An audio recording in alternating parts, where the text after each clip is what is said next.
بسم اللہ الرحمن الرحیم الحمد للہ والصلاة علی رسول اللہ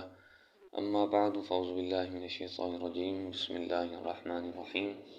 حضرات سامعین، آج جس مسئلے کو میں بیان کر رہا ہوں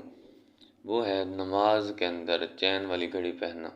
یعنی نماز کیسی ہوگی اگر چین والی گھڑی پہن کر نماز کو پڑھا جائے۔ تو اس کے حوالے سے علماء کا اختلاف ہے چین والی گھڑی کے اندر۔ جو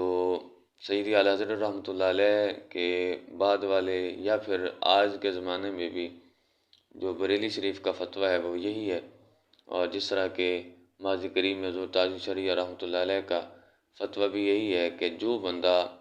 چین والی گھڑی پہنتا ہو، چاہے وہ نماز کے علاوہ بھی پہنتا ہو، تو ان کا یہی فتویٰ ہے کہ فرمایا کہ اگر نماز سے ہٹ کر بھی اگر پہنتا ہے تو اس بندے کے پیچھے نماز مکروہ تحریمی واجب الاعادہ ہے۔ بہرحال جو دوسرے علماء ہیں ان کے نزدیک یہ ہے کہ اگر کوئی بندہ چین والی گھڑی پہن کر نماز پڑھتا ہے تو واجب الاعادہ مکروہ تحریمی اس کی نماز ہوگی، اور اگر پڑھاتا ہے تو تب بھی پچھلے جو ہیں ان کو نماز دوبارہ دہرانا لازم ہوگا۔ لیکن بعض علماء بلکہ کثیر علماء کا اس بات پر بھی فتویٰ ہے، وہ فرماتے ہیں کہ چونکہ پہلے اس کو زیور کی قسم سے مانا جاتا تھا، لیکن چونکہ آج یہ مشہور ہو چکی ہے اور زیادہ لوگ یہی پہنتے ہیں اور بطور حاجت پہنتے ہیں، تو اس وجہ سے اس کو زیور کی قسم سے نہیں بنایا جا سکتا، تو اس وجہ سے اس کو پہننا ناجائز بھی نہیں ہوتا۔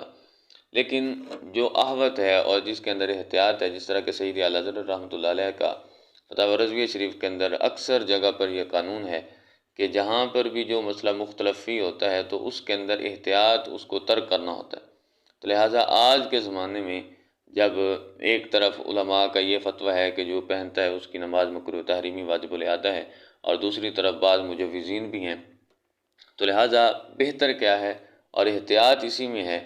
کہ بندہ نہ پہنے، یعنی نماز کے وقت اس کو نہ پہنے، تاکہ دونوں علماء یعنی دونوں طرف سے جو علماء ہیں ان کے مطابق نماز بندے کی ہو سکے۔ دعا ہے کہ رب ذوالجلال عمل کی توفیق عطا فرمائے، آمین۔ وما علینا الا البلاغ۔